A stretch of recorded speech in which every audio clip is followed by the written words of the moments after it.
À Touba, le ministre de l'Hydraulique et de l'Assainissement, Cheikh Tidiane Dièye, est venu réconforter les victimes des inondations suite aux fortes pluies qui sont tombées dans la cité religieuse. L'une des mesures urgentes, l'augmentation de la capacité de pompage de la station de Keur Niang. Les travaux que j'ai trouvés sur place, que ce soit devant la mairie de Touba, vont être accélérés cette semaine pour que les deux voies qui entrent à Touba soient totalement libérées.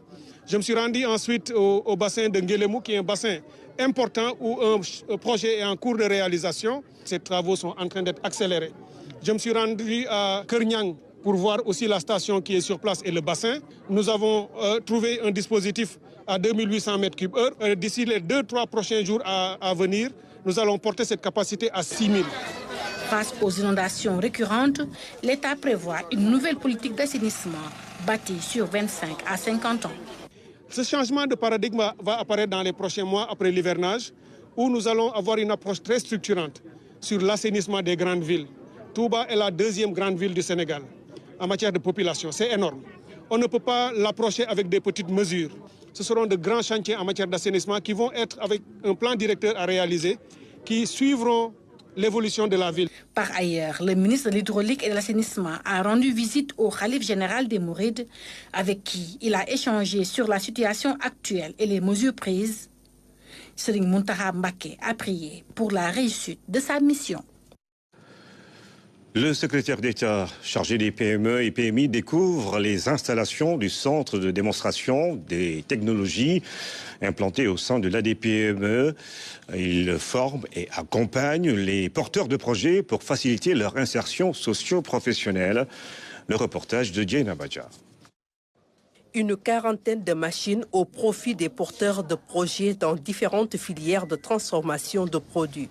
C'est l'équipement du centre de démonstration de technologie visité par le ministre secrétaire d'État au développement des PMI. J'ai vu un développement de technologie très simple à adapter à notre économie.